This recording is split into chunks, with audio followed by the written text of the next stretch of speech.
What's up, everybody? We are back. It is Thursday, and we are ready to rock. Uh, you got two of us here.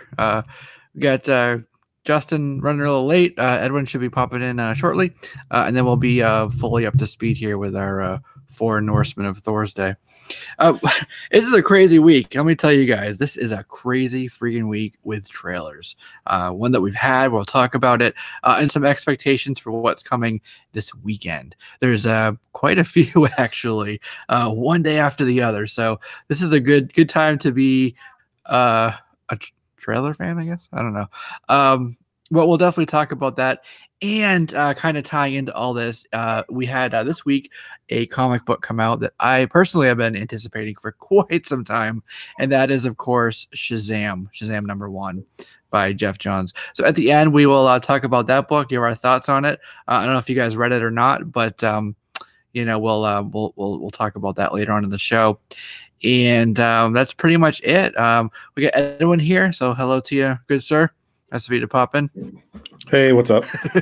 Yeah. And I just want to let you guys know too that I'm still kind of getting settled here and getting my my comic lair situated. So I'm not ready to present it on the camera. So you get to just deal with my voice today.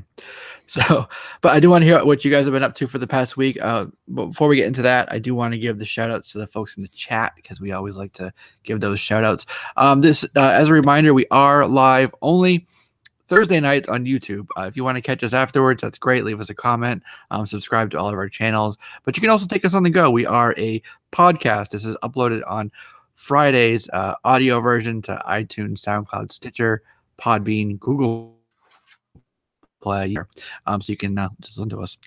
So I just want to put that out there for you. So let's get into the shout outs. Daniel was first in the chat, and he said it first in the chat. Home of the NY Warriors, nice to have you here, as well as Big Lion Cat. Nice to see you in the chat as well. And I see Jackio, High Tech Gamer, J Rodham is here as well. J Rodham and Stay Pop 1983. Sup, everyone. Sup, back to you. And I'll give some shout outs as we go through the show. But I want to hear what you guys have been up to in the past week. So we will start with Boston Chris. What's going on with you, man? Me, just regular old stuff, work and everything else. Just same old right now. Just kind of focusing on Christmas and all that jazz and getting all that ready. So nowhere near ready for everything. I have to still do a bunch of shopping and everything else. So just kind of doing some family things. Have you put your tree up yet? Yeah. We got that up and everything, so that's not a problem. I haven't done that yet. It's just, everything else having to deal with that. I know it. Having to deal with all the rest of everything. Hey. Hello. We have a special guest with us. Yo, she's way talkative. I remember when she was just a little tiny little thing.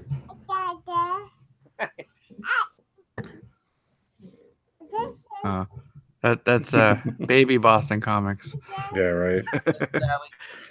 Yeah. Say hi. Hello. Yeah, she's not gonna be camera shy at all, is she? No. Please. Like I was just knows how to work I Snapchat just better than I do. I just saw this thing the other day on the news about this like 7-year-old kid who shows like toys and stuff. Dude, that kid's worth like millions of dollars. Yep. Yeah, my wife watches him. Millions of That's dollars. crazy. Mm-hmm. Yeah. I'm like, what am I doing wrong here? So, what's going on with you, Edwin? I know you get some big news that dropped this week. You want to share that? Yeah, we could talk a little bit about that either later or whatever, but just putting together a charity auction for the Hero Initiative. It's a lot of work, man.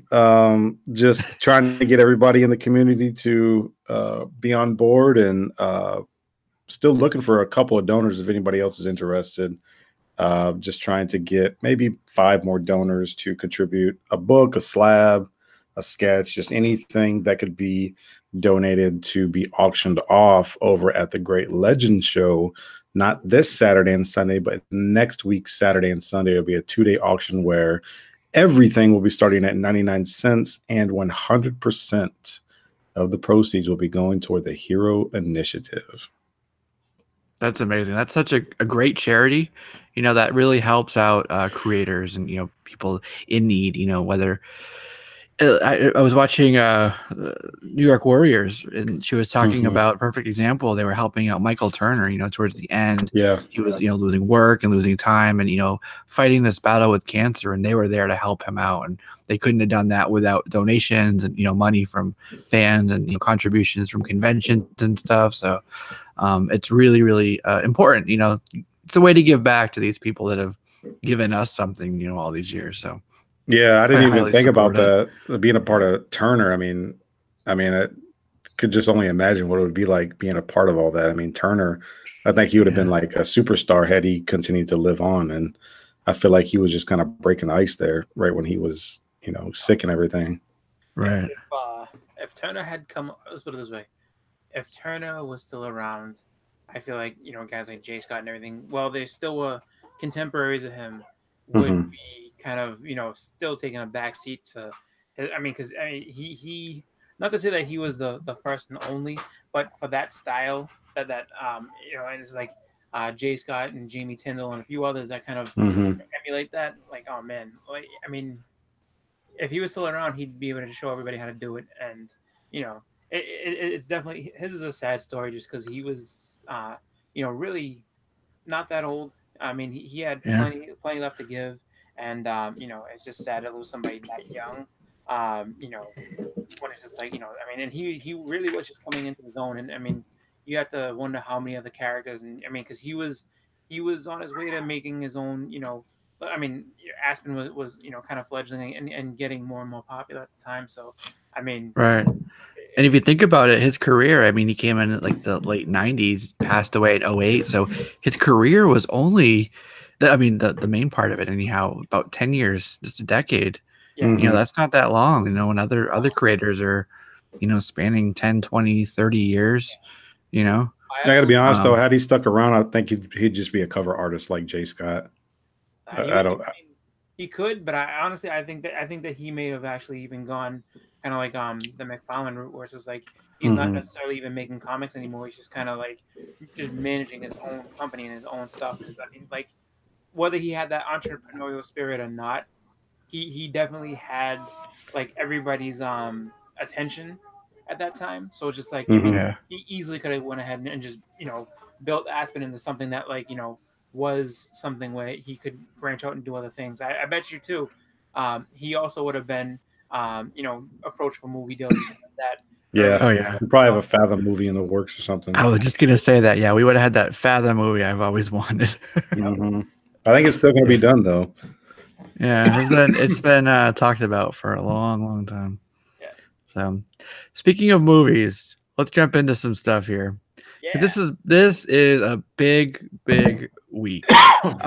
First of all, today we'll just mention this one really quickly. I don't know if you guys watch Game of Thrones. Are you fans of Game of Thrones at all? Okay. Well, I am. I've been watching it. I jumped on the second season. I've been hooked ever since. I love it. So today, we've been, it's fantastic. We've been waiting. It was a year, basically. By the time it launches, it'll have been a year since the last season. Today, we got a teaser finally for the new season, and it really wasn't much of anything. It was just it was just how they do the opening sequence, and it's kind of like really art scenes. So they had kind of something like that, and it was like fire intermixing with ice and stuff. So it's definitely promising like that, that fire and ice, it just got me a little bit, it didn't show anything, but it got me really kind of hyped for getting that new season going. Jackie says Game of Thrones teasers are always bad. Yeah, it wasn't anything to it. It just some fire and some ice. But honestly, that was enough for me to get excited. So that came out today. So hopefully we'll get more for that. Let's rewind to Monday. We finally got a Captain Marvel trailer. So we've been talking about Avengers 4, kind of like doing trailer watch for a while. I know I've posted a couple things. It was never really confirmed, but they had, these rumors, so to speak, about, when it would drop and how, some logic behind it. Turns out, we talked about Avengers was going to drop on Monday, but it didn't. And apparently what they did was switch. So they had Captain Marvel come out Monday, and then what they were going to do was have Avengers 4 come out on Wednesday. But obviously that didn't happen because of the National Day of Mourning for HW. Where it's going to come is actually tomorrow morning at 9 a.m.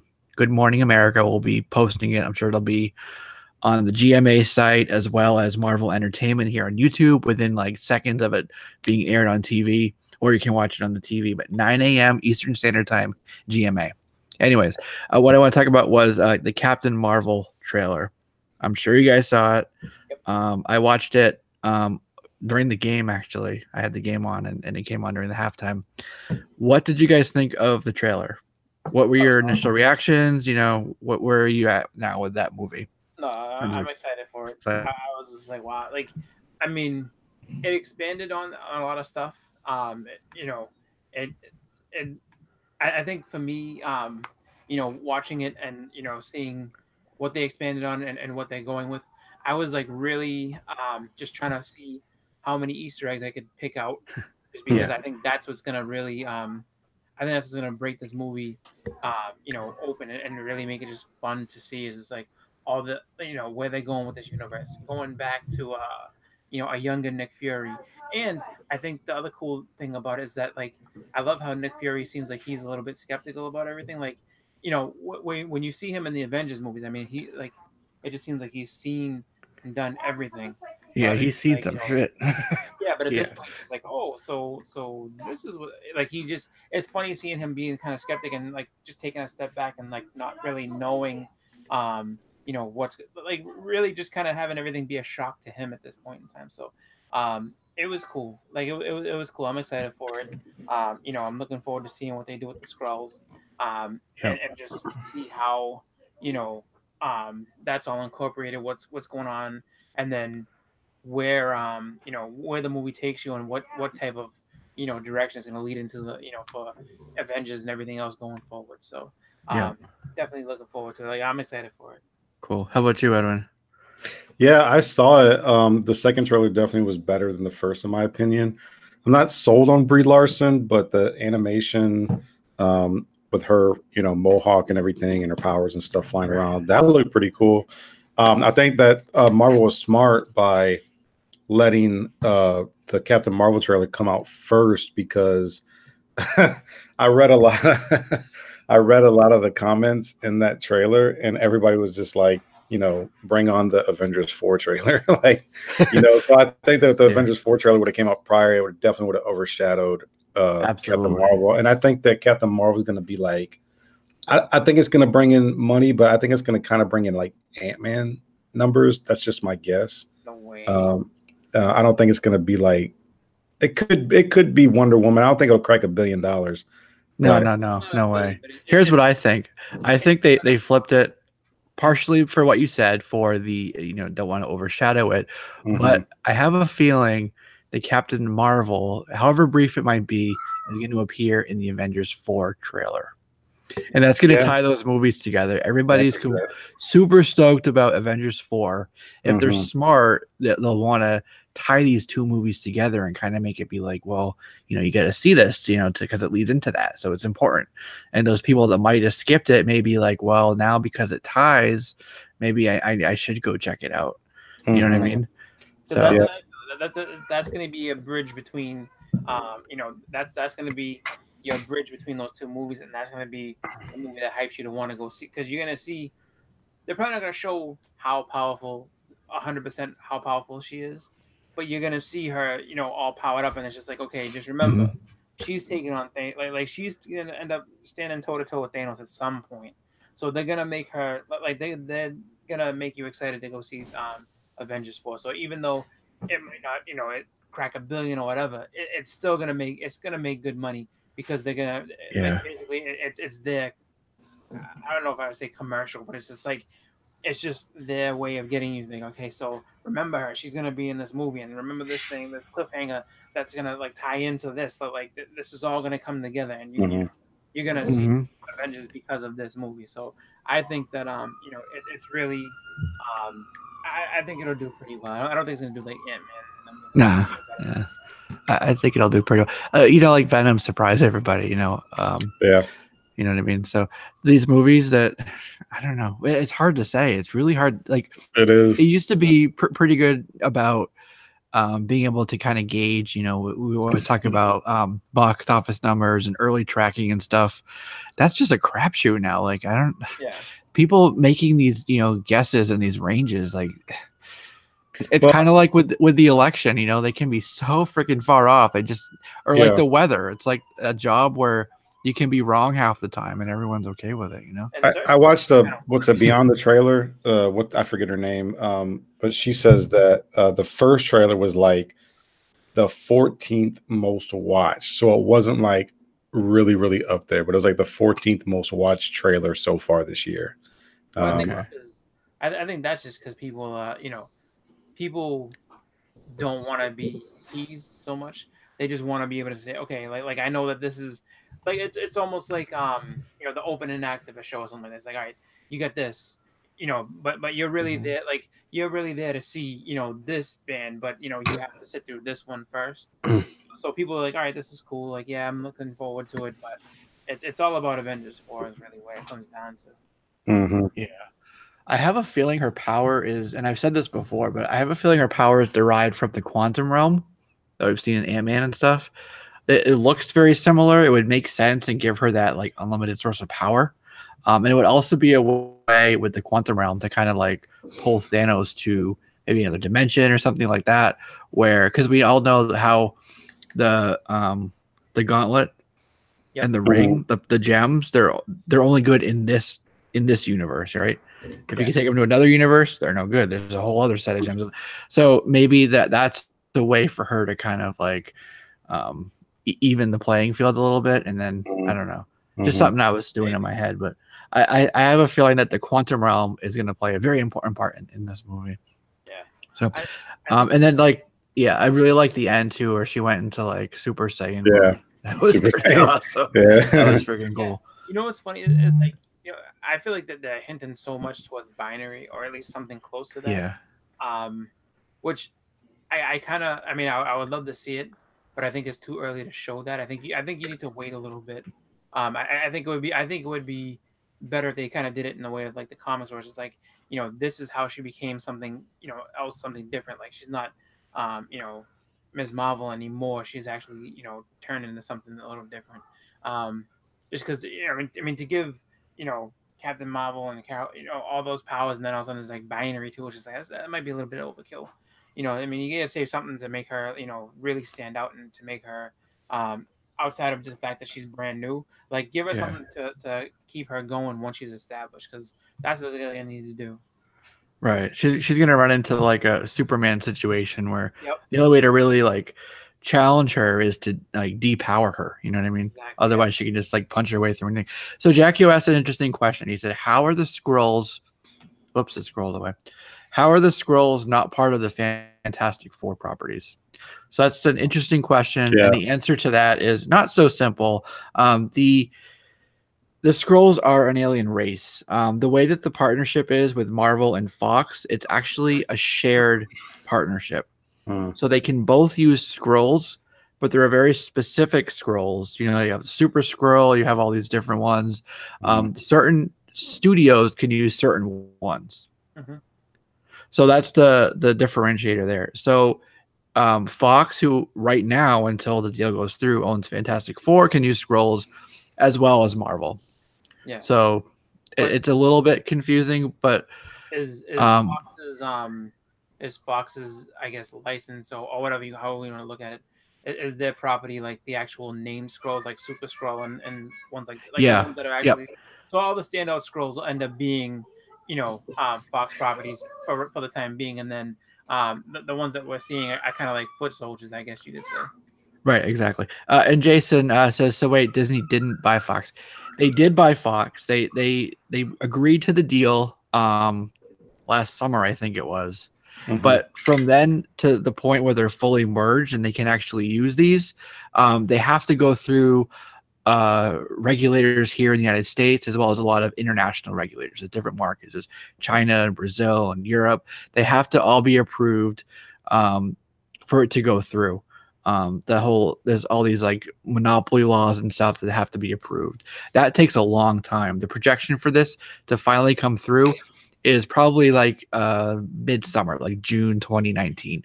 So they did buy Fox, but they can't start using it until that's all, and they don't want to, like, you know, if something happens and it all falls through, they started paying out all this money for a movie or promoting a character and suddenly they can't use it, you know, that would just suck.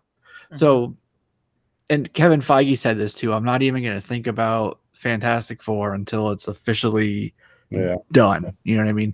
So kind of a long way to say yes to you, Jason.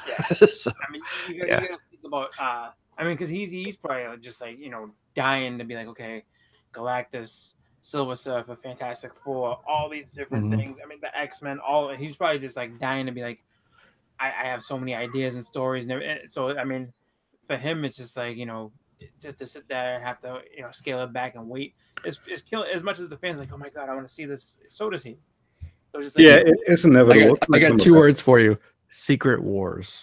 Oh yeah, that's gonna be like, honestly, like, I can't wait for that. Like I think that just it's gonna be when they actually can do it, and if that's where they're gonna go with it, and that's what they want to do.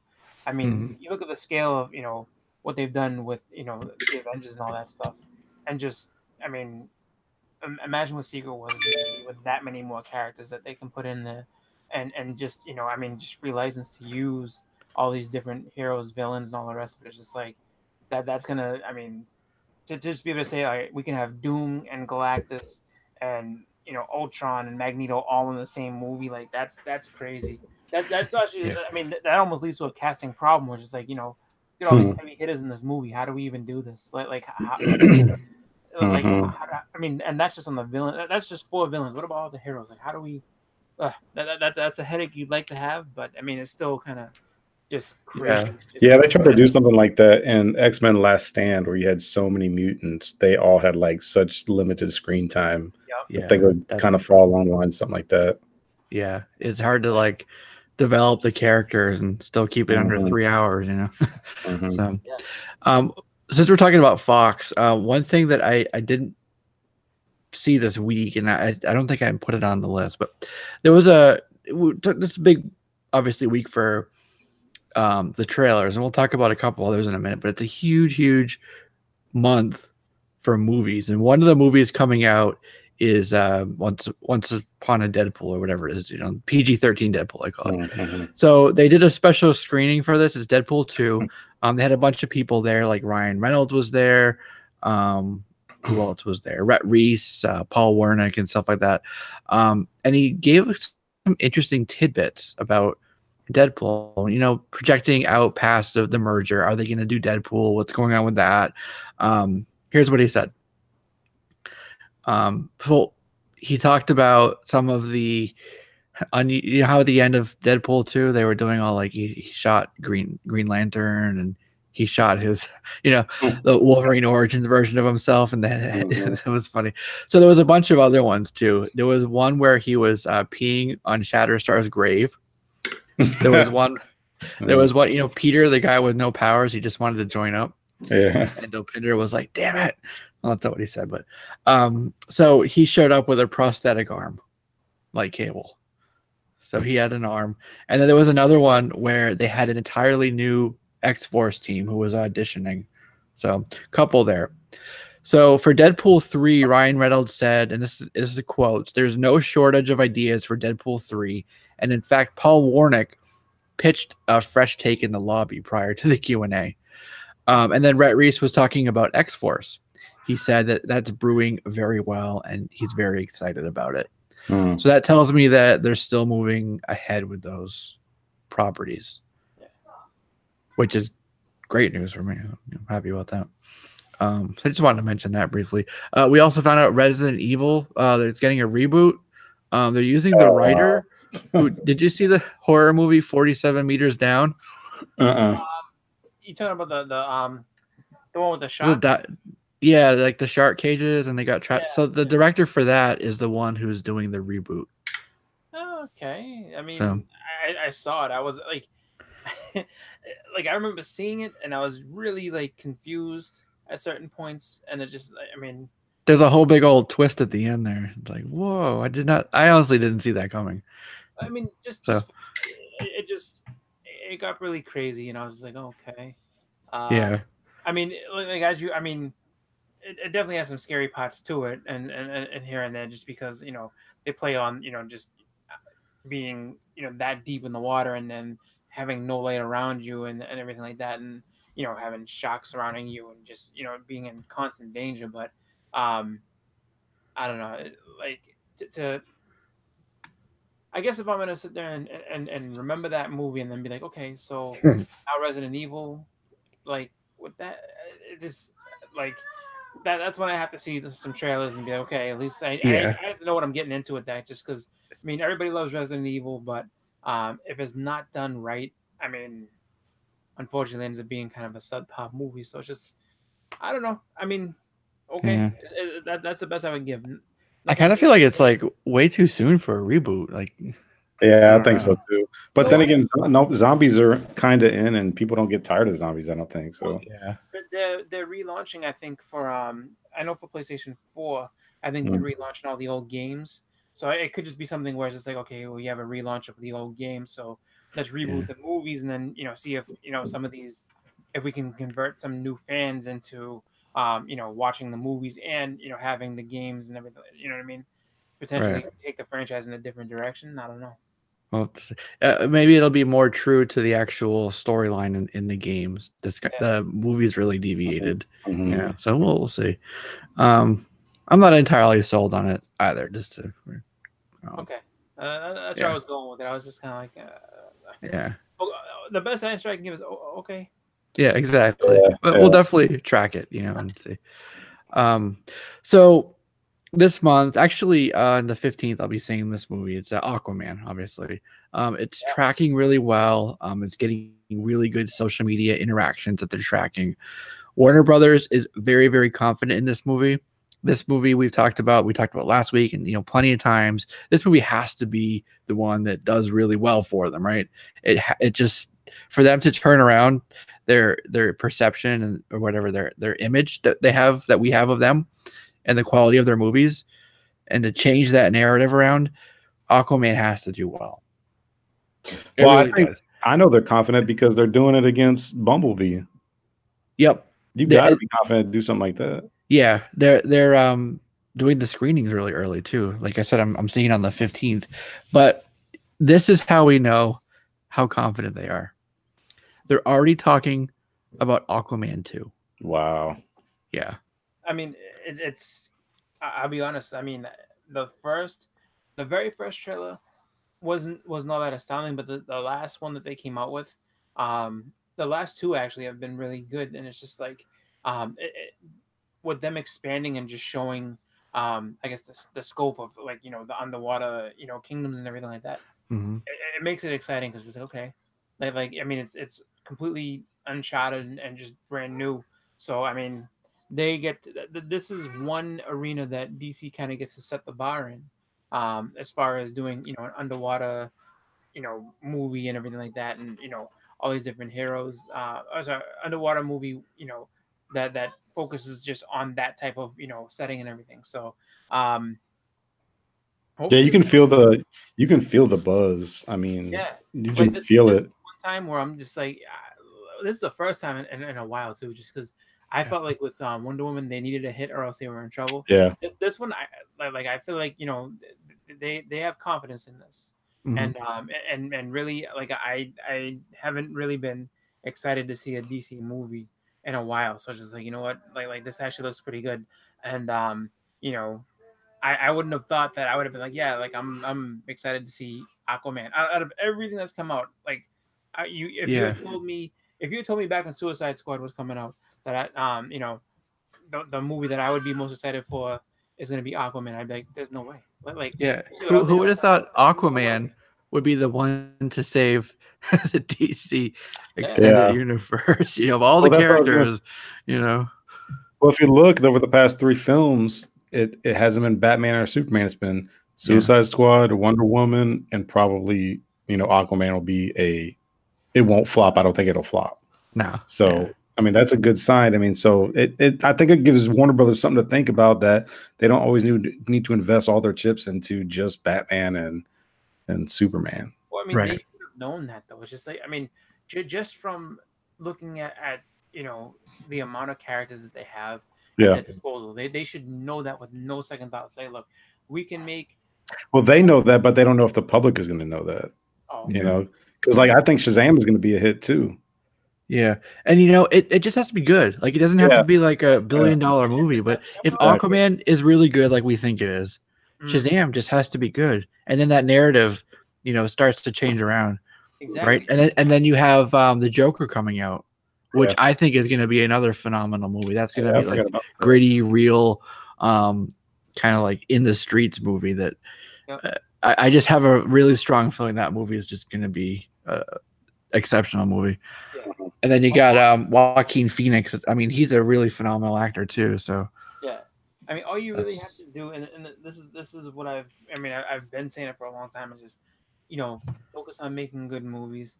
They don't have to be like blockbusters and nothing like that. Just focus on making good ones, and then while you're doing that, you take you go back to and really just like put once you get into there, you get into a groove, and then go inside to look into making new Superman and Batman and Justice League movies.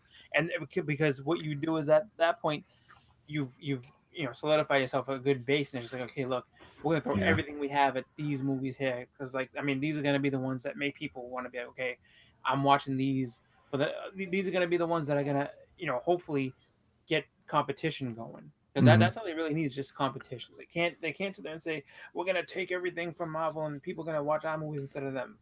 That's not gonna happen for a long time.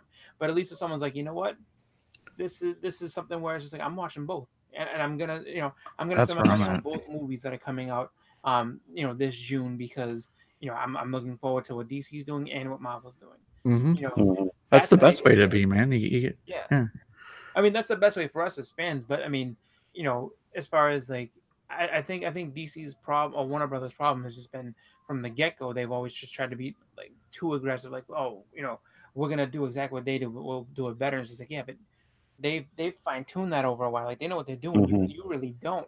Yeah. And so they just came out with a bunch of really just massive failures where they shouldn't have had any. They So I mean, if they're getting their act together, I'm happy to see it happen. And it's just like, look, open that universe up, expand it, or just not even expand, just use other characters. That's all you have to do. Yeah, use other characters, and I agree. Make good stuff. They're really trying to go more towards the female leads. If you notice, Wonder Woman did well. They got the Harley Quinn movie coming up, Birds of Prey movie. There was all these, and there's a massive amount of movies in various stages of development. Tons of them. We've listed them in the past, but one of them that came up this week, which is interesting. It was just a kind of a throwaway line. I think it was like a Deadline article. They were talking about Aquaman and doing well, and kind of like forecasting what's coming up for the DCEU, the DC Extended Universe. And one of the movies they mentioned was Zatanna. What do you think about a Zatanna movie? Magic user, darker, they've talked about, we've plenty of times, like a Justice League Dark movie. We didn't get the live action. There's that animated movie. That's where they should go with it. Yeah, I think so too. I don't know much about Zatanna. When I think of Zatanna, I think of Now You See Me. That, like, those are really good films, and I don't know if she kind of falls in the line of a criminal or doing crime or with her magic or whatever. I don't know much about her, but she's not think of her like Doctor Strange. Yeah. Oh, okay. She had her parents. One of them was a subspecies of human, which was the Homo Magi. They can actually use magic. Her dad, I forget his name, Zatara, I think. Zatara. He actually first appeared in Action Comics #1. So that tells you how far back this goes. Yeah, I was gonna say, her first appearance is way back there. Yep. So that was her parents. So she's a stage magician, which explains her costume, but she's a real magic user as well. And it's easy to go dark with magic, but she's just kind of like fun. You know what I mean? She was part of the Justice League for a while. She's like a reserve member. She's got like this castle that kind of like moves around in like, different places, different times, which is interesting. But she's basically just like a kind of like a Doctor Strange, where she's just kind of like the guarding our reality from like light and keeping the light and dark balance together and stuff. So yeah, don't get me wrong. I've seen her on the Justice League cartoons and stuff. I know, according to the cartoon, she's very intelligent. And I also know, reading some of the comic books, that basically all her spells are just like words backwards. Yep, it's the words backwards, but the sentence forward. Yeah, and then Philly said her dad is John Zatara, or just Zatara. Yeah, John. It's actually Giovanni, which is John. But yeah, he's right. So I would like that, actually. I would definitely go see a Zatanna movie. I think it would be cool. I think it would be cool just because of how many other characters she opens up into. I mean, because you have the Justice League doc. She also does a lot of stuff with Hawkman and everything. So it's just like she's got a lot of she has a lot of different characters you can match her up with. And just like how you're saying, it's kind of different. And she can also, even though she's has kind of just that Doctor Strange type story and everything, she also can be street level as well. So it's just like she kind of crosses over into a lot of different, like she's real versatile as a character. So it's just like, I mean, that wouldn't be a bad movie, especially like if you get the right people involved, it could be pretty good. Yeah, and the right plan behind it of how you want to build it and go. It's definitely, that's what I'm saying when I say that these are the characters, man. There's so much they can do. I mean, and there's no shortage of villains and just other heroes and other cameos and stuff that you can go with it. So just it's all about just getting the right people and the right creativity behind it. Yeah, exactly. And for a movie like that, if they're smart, they'll like really lean into the magic aspect of it. Marvel seems to just kind of like science up their magic. They explain it all with science and physics and stuff instead of just being mystical. So if DC uses this, they should keep it as truly magic and not like science. Like, that makes sense. Kind of go more with magic. Yeah. I mean, maybe with Doctor Strange 2 or like, once they get past the Avengers and everything, maybe they'll kind of lean towards, more of that type of, more of that mystical type stuff. But, it's all just kind of a work in progress at this point. Yeah. That was kind of interesting. The Russo brothers had kind of gone ahead and said, in regards to movies, like they did an interview, I guess, and they were just saying how they feel like at this point in time, like with what that with movies getting as grand in scope as they are, that the 2-hour movie is kind of going away because of the fact that you can't now, as far as it being like the standard for the last 100 years, they say that now it's too constrictive. Like they need to actually have that little bit of extra time to go ahead and tell a story. So that could be kind of interesting. I mean, I know a lot of people, like when you go back to like Lord of the Rings and stuff, those are like 3-hour movies or a little over, and people are just like, wow, like can you imagine sitting there for all this time? I mean, that's kind of crazy to think that 2-hour movies are gonna not be like to have a 2-hour and 25, a 2-hour and 2.5-hour movie being the standard from now on. That's a pretty good chunk, I mean, of time to devote to movies. But I mean, if you're getting more out of them, I guess it's kind of cool. But I don't know if you guys had heard that or what your thoughts are on it. I'm fine with that. Yeah. Especially if paying $10 to $15 for a ticket.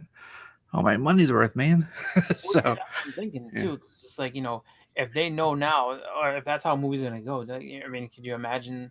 I can imagine some movie theaters being like, yeah, well, now the ticket price is gonna go up a little bit, but because you're getting all that extra entertainment, and but on our end, it's cost us a little bit more money to go ahead and keep things open later and all the rest of it, and all these different costs now because the movies are running longer. So, but I don't know. I mean, like I like seeing I like to get, like you say, get my money's worth, but um, I think that it could be something that really it's gonna take a while for it to go that route. But I just think that it was interesting to hear that 2-hour movies might not be the standard going forward. As Yeah. we move through everything. yeah, no, that definitely is interesting. I believe I heard that Star Wars Episode 9 is going to be pretty long though. I'm not sure I bet. exactly how long, but yeah, I wouldn't be surprised if it was like a 3-hour movie. Oh, yeah, And that at actually, least. yeah, that leads into something I wanted to mention. Y'all know who Kevin Smith is, of course. Mhm. He was on, I believe it was Good Morning America, the Michael Strahan show. Is that GMA? I think so. Yeah. I think so. So he was a guest on there, obviously, and he talked about a few things, his heart attack, his weight loss, and stuff. And one of the things that he did was visit the set of Star Wars in London. He was able to travel over there. He's friends with J.J. Abrams, so he was able to, just see.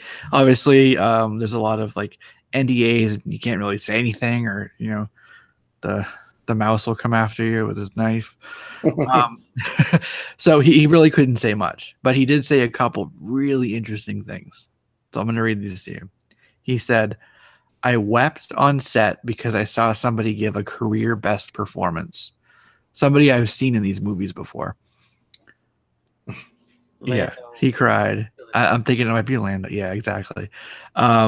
Biggest set I've ever seen in my life. He was talking about how it looked like J.J. Abrams wasn't directing a movie set. It looked like he was directing an entire city or a small country, he said. And he said that's pretty much all he was able to say. But I don't know. I just feel like the hype for Star Wars 9 is kind of like officially kicked off with this. We kind of report from Kevin Smith, who's like the ultimate hype man for stuff. You know what I mean? But I wonder who it is that he's talking about. I think Chris kind of hit the nail on the head there. He said Billy D, well, he said Lando, but Billy D. Williams. Just kind of sounds like that might be him. The other person I was thinking he might be referring to is Billy Lord. She's kind of new, so career best for her could still be career best and not have a whole body of work to have to compare it to. It might be an easier comparison. But if he wept, it may be something. Maybe, I don't know. Who knows? We could speculate all night long on it. Like I'm just thinking, how to have a, I guess that type of reaction to a Billy D. Williams performance would be, I mean, that to be something. I'm like, wow, like how does that work? So I mean, I would say if it's Billy D. Williams, if it's Lando, it's probably gonna be a really sad scene. But I mean, I mean, who knows? Who knows what it could be? I mean, and it also could be. I mean, Kevin Smith loves to use really descriptive language and everything. So I mean, he might just have been, I guess, exaggerating for the fact of like, maybe he was taken back by it. Maybe he thought it was really good. But for him to really, try to sell it like in his style and the way he talks, I'm like, oh, I wept like a baby, man. It was kind of crazy, like the best performance I've ever seen. And just because, I mean, if you ever really want to, if you want to see Kevin Smith at work, as far as like the way he tries to over describe and really tries to emphasize, all this exaggerated feature, watch him go through Mile High Comics. Like, I don't know if you've ever seen the video where he talks yeah. I mean, I mean, you would have thought that he like literally like found like the greatest thing ever. He's like, oh my god, man, you have to see this place. It's just like, okay, yeah, I mean, it's cool, but it's not like that. I mean, Yeah, I've heard reports of his own shop. Yeah. And it's pretty small. Yeah. So Well, I I mean, it's mean all that's probably his. trying to his make it look humorous. comparison. Yeah. Yeah, like the show and the angles and the actually I think Spidey fan might have been there.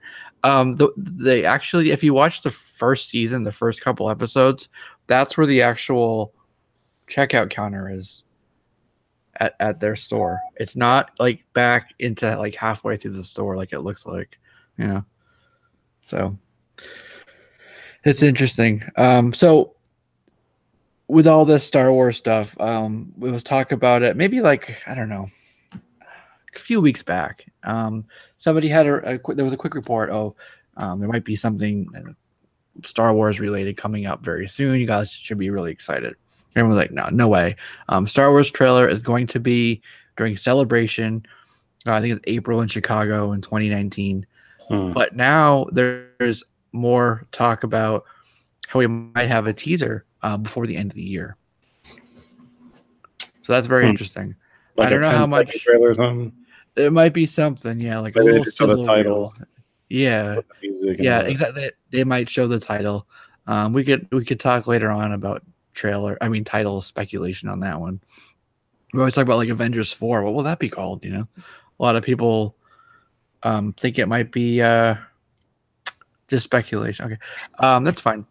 Was it Annihilation? Right, might be one of the movies or titles. Star Wars Seems Annihilation. like no. Avengers 4. Oh, sorry. But, yeah. Okay. And I was actually reading about, what some people think the title might be for Star Wars 9. And the one that I like the best is A New Order. So instead of the First Order, the New Order. A New Order. And it could be because there was the Last Jedi. Now there's a new Jedi Order. Or there's the First Order. They maybe destroy the First Order. Now there's some type of New Order after the First Order. So there's a couple different meanings to it. Or for the first time since Empire, evil like legitimately wins, and it's just like, you know what, we won. Or because evil hasn't really had in the Star Wars universe, evil hasn't had a win since. I mean, a real decisive win since Empire. So maybe that's what it is. And they really sent everybody home crying, like, you know what, we're done with these Star Wars movies. We're gonna ruin everything you've ever wanted. It might happen. Maybe they'll finally realize that there needs to be a good balance between the light and the dark. Yin and yang. Yeah, the light and the dark. I think at this point, anybody's guess is as good as the next. Yeah, but I mean, I think it sounds well. It kind of fits with the titles, A New Order. So we'll see. All right. Did you guys actually no, let me just mention this really quickly. So Avengers 4 tomorrow, 9 a.m. That's Friday. Saturday, we're gonna get Spider-Man Far From Home trailer. Really? And this is all coming out of there's a Comic-Con experience in Brazil. Tons of stuff dropping there. They put up some new, like the stealth suit for Spider-Man and stuff. Bunch of stuff is coming out of that. So you're gonna get Spider-Man Far From Home on Saturday, and then Sunday they're dropping a new Shazam trailer and a new Godzilla trailer. Yeah. So when I mentioned this is like the week of the trailers, it truly is. Start with Captain Marvel on Monday, and if you go all the way to Sunday, that's Marvel, Avengers, Spider-Man, Godzilla. That's five massive trailers for our hobby in 1 week. I have a question though, because I didn't see the last Godzilla. Is this a reboot or a continuation of that one? It's a continuation. Really? Okay. Isn't it? I don't know. Oh, I mean, the last Godzilla was the one with Bryan Cranston. It was like 2014, was it? Yeah, I think so. They were actually in Japan or China. Yeah. Where they only show Godzilla in like the last little bit of the movie. No. I mean, he was in the movie for a while. It was just the way they did it. Like it was almost like they changed tone halfway through. They were just like, yeah, we're gonna kind of go this way because the way it ended was really corny. Like at first everyone's scared to death of him, like, oh, Godzilla, you're our hero. It's like, yeah, there's no way that they would embrace him that quickly just because he fought another monster. Like they don't even know why he's fighting the other monster and what everything is. So it's just like I could see it being kind of I something like that. I would kind of reboot it and just be like, look, you really have to, when you have the star power of Bryan Cranston, you have to like cradle that and keep it going, because once he died in the movie, it was just like, oh, okay, I mean, it just seemed like a lot of the spirit of the movie just kind of died out with him. So, um, if it's a continuation, I mean, I just hope they kind of don't make it like as cheesy as the ending was, because the ending was just really just strange. And it was just like, Ken Watanabe's like, "Thank you, Godzilla, thank you." It's just like, are you serious? Like, why? Okay. Like, Let me read this from Wikipedia, because we all know that's a extremely reliable source. It says it is a sequel to Godzilla 2014. It will be the 35th film in the Godzilla franchise, the third film in Legendary's MonsterVerse, and the third film to be completely produced by a Hollywood studio. So we have Godzilla King of the Monsters, May 2019, and then the sequel to that is Godzilla vs. Kong, which comes out in May of 2020. I remember seeing something about that. That's pretty cool. Yeah. Kyle Chandler, Vera Farmiga, Millie Bobby Brown, 11 will be in it. Ken Watanabe. Yeah, see, he's gonna be back. Mm-hmm. They had Elizabeth and Zhang Zi, my favorite Chinese actress. Love her. She's in it.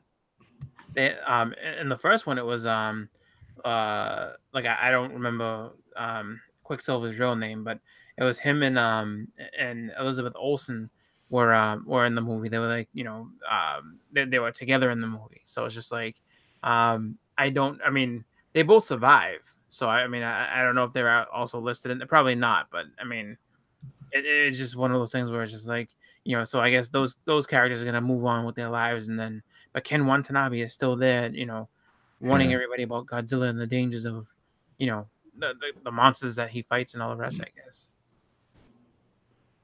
Yep, exactly. So, yeah, so Shazam is Sunday. So, pretty apropos that Shazam #1 came out this week, right? Oh, yeah. Yeah. Did you guys read it? No, I didn't know. I didn't know that that's what we're supposed to read. Oh. I don't think I got the notice. The memo. Sorry, the memo. That's okay. Okay, so no worries. And you didn't read it either, Chris, right? No. Okay.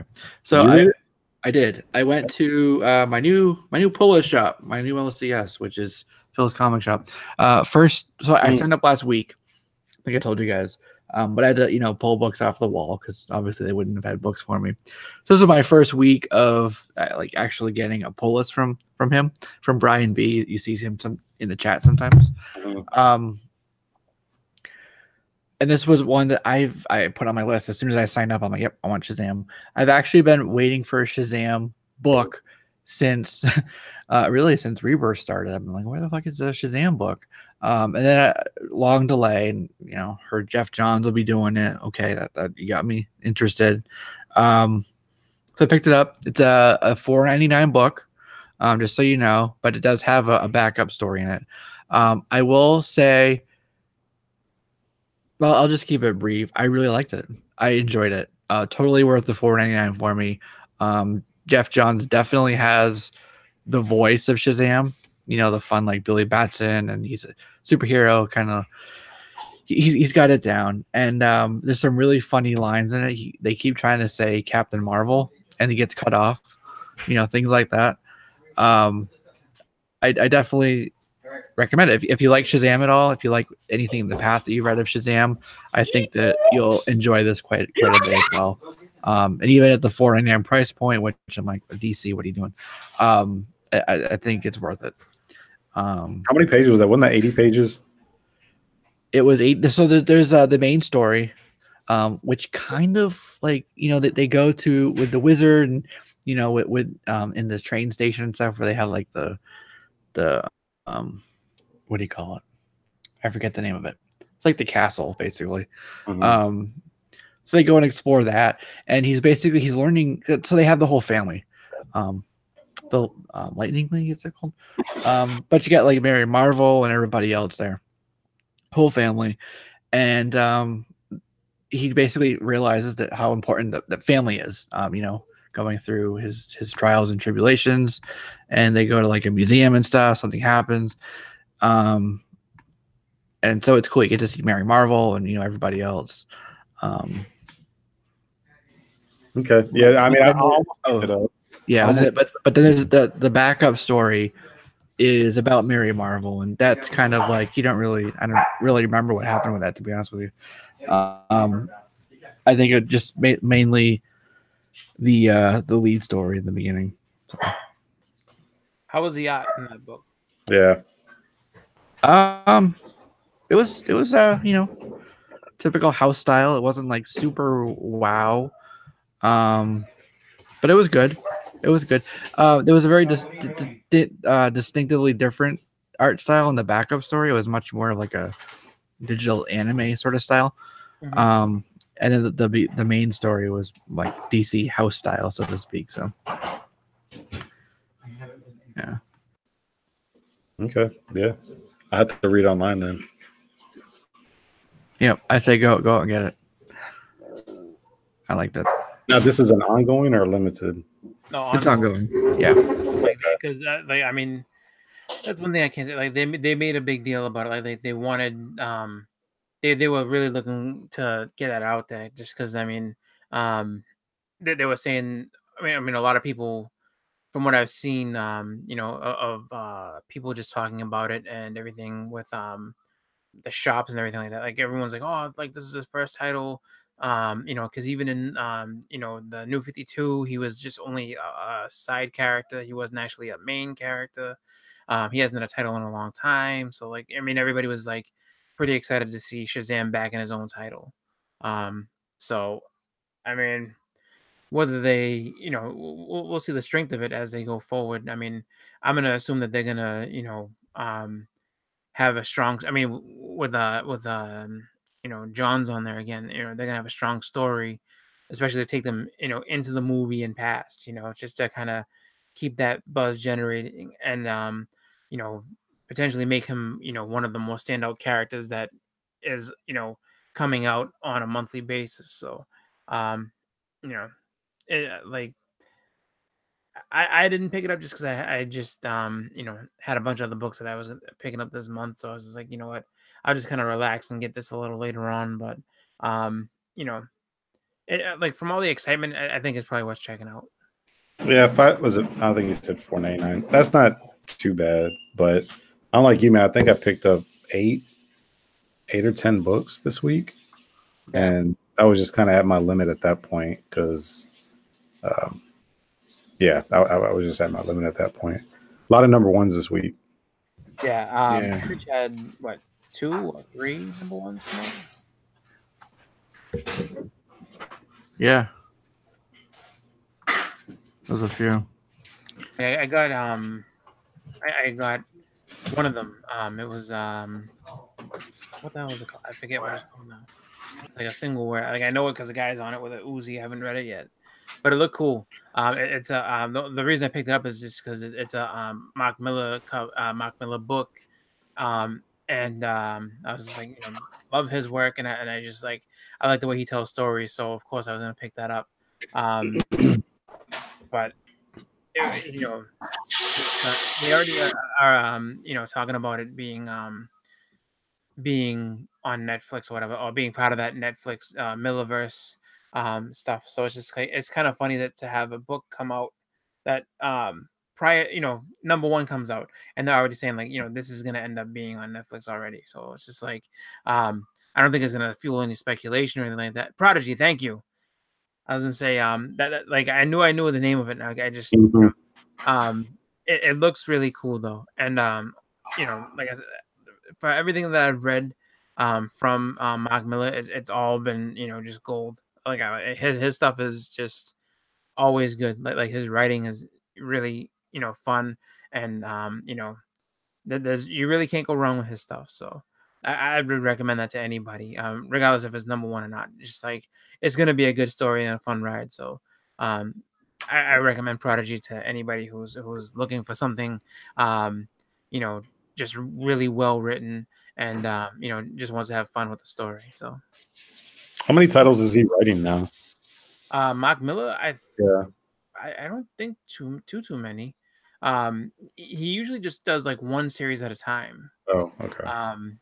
But I mean, they're all strong series though. That I haven't seen. I haven't seen anything that he's come out with that I've ever been like, oh man, like this is falling off, but this isn't good. Um, he's usually very solid in what he does. Like so, um, you know, definitely worth checking out. Okay. Looks like Jesse stepped away for a second. But yeah, there was a bunch of stuff. For what is it the X-Men Exterminated or the follow-up to the Extermination that came out. I almost picked it up because I heard that Chris Claremont came back on Yeah, that topic. Claremont did. I'm not. I have to go back and read it again because I did read it, and I liked what they went. They were kind of coping with the death of Cable and just really just coming together again, where it's just like just how Hope is dealing with it and Jean is dealing with it and everything like that. And I think I'm not sure if he did that part of the story or if he did the backup story where he kind of changes he kind of rewrites the history of Cable a little bit, where it's Cyclops and Madeline Pryor. And he's a going baby all the and way everything. back to like Uncanny 201. Well, no, so they take it. It's basically like they pointed it back to Excalibur 1 and saying that he kind of rewrote a little bit of that history there. But I don't know if that's the only thing that he took care of or if he did the entire story. So I mean, if he's doing the whole series, the Exterminated series, then that'll be good because I mean, his stories are cool, and I'd be really excited to see him take on the X-Men and see if he can get a nice long run of stories going because his storytelling is really cool because it's done in a way that he leaves so many like just kind of plot devices open so that he tells a story in 2018 but that story is going to finish in like 2023 and it's just like but like there's so many other things that like build on it that like when you finally get to that ending part of it, it's like it just blows your mind of like how crazy of a story and how many twists and turns there were. But it's just like Claremont knows how to write the X-Men. Maybe some different cast and characters involved, but he knows how to do it. I would love to see him back on the title. Yeah. I feel like he faltered a little bit. Like after a while, they had him come back. I think it was the early 2000s for Uncanny. That wasn't as good as his original run. Yeah. Well, I think too, because I think with that one, it might have been something where they like maybe he knew he wasn't gonna have as long to tell his story, so he kind of had to be quick and concise about certain stuff. I mean, and then on top of that too, it's just like you also got to think about him. Like, do you want to get back and into that and do a whole big run and have to try to figure out how to tie all these loose ends up later on, just because that's the toughest part with following a guy like him is that when he leaves the title, then you got to kind of be like, okay, we got to write our way out of a lot of this type of stuff and then start fresh from this. It's tough. I say enjoy it where you have it, and especially if they like allow him to do a long run. I mean, he might not have the strength or energy to do it anymore either because he's older now. I mean, you're talking about 30 something. He writes a lot because when he was here in Houston a couple years ago, he was promoting a book. So I think as a writer, if he's not writing a comic book, he's writing a novel. Yeah, and that might be where his passion lies more than comics now, just because Yeah, I think the paper might be just too good for him to be in comics. Like he kind of can't leave it. Like he probably makes more money doing comics than he does trying to sell a book.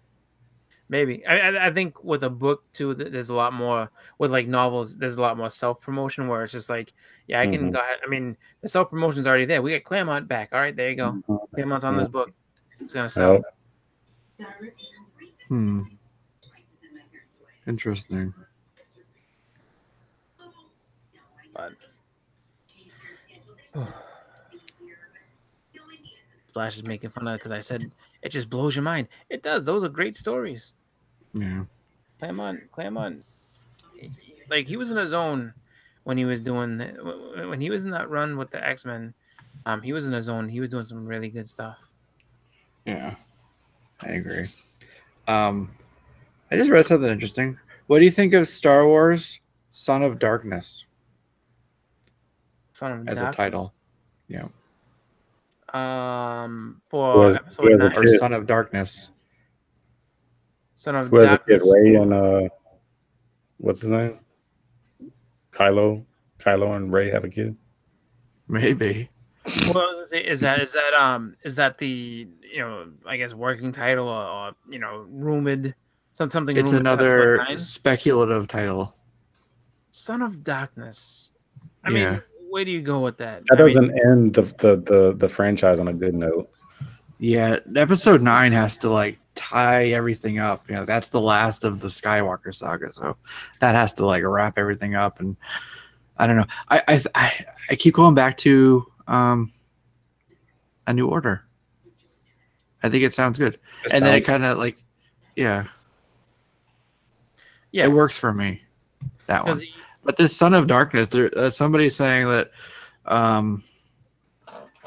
they have it on good authority that is it, and it should be public knowledge by Christmas. Who knows? Son of Darkness. I mean, I would have to say, if it's a story all about Kylo, that's a little bit obvious. But on the other side of it, though, if it ends up being like, just like what Edwin joked around and said, and it's like, oh, you know what, him and Ray have a kid, like that's gonna just be strange, and it wouldn't really do much to go ahead and to end the saga at all. It's just be like, oh, so we have this extra thing, and what are you gonna ignore it or continue it on? Because I mean, technically, he's not and if they say, well, he's not a Skywalker, he's a Solo, but still Skywalker blood in there. No need for all that. Exactly. So yeah, but A New Order, like I was saying before, you got it could be, like I said, the Order of the Sith and the Order of the Jedi finally are able to work in balance, and then that's truly the New Order. That balance has finally been achieved, and you can close out the saga and move forward from there. Yeah. Right. Who knows? Who knows? I'm going to the slaughter. Yeah. Slaughtered. I mean, yeah. We haven't seen the Knights of Ren. I really think that there needs to be. Yeah, man, that driving me nuts. I'm like, they talked all about it. They made a huge deal about it and everything, and it's just like we still haven't seen them. And then when they're like, oh well, the Praetorian Guard, because at one point, like, because we didn't get that, and we were just like, so what's it gonna be like? And they're like, oh well, the Praetorian Guard may have been the Knights of Ren. I'm like, that better not have been it. I mean, it was a good fight, but come on, man. Like the Knights of Ren are supposed to be something like to fear. Like that's what they like made known from episode 7. It was just like these guys are no joke, and it was just like the Praetorian Guard was cool, but they did not instill any kind of fear, or there was no danger. At least when I was watching that fight, it didn't seem like they were in any kind of danger, that they were in a situation that they couldn't handle. So I'm really hoping that we get to see the Knights of Ren in episode 9, because I mean, if not, then that's been the biggest tease. Like you teased it for 3 movies and didn't give anyone anything. It's just like that's just mean. That's just mean. Yeah, but according to Rian Johnson, nothing really matters. Well, Rian Johnson drinks, so I don't want to hear it. No, it's true. It's like Snow backstory don't matter. Your parents allegedly he don't drinks. matter. Allegedly, Ryan, if you're watching, allegedly. Right. Yeah. Beyond the Blast Door said episode 9 of Final Hope. Nice. And then see what it said episode 9 Rogue 2. That would be funny. No, Rogue 2 was in Empire. Yep. Right? On Hoth. I think so. Yeah. Johnson can eat it. Right, Johnson can eat it. Yeah, nice.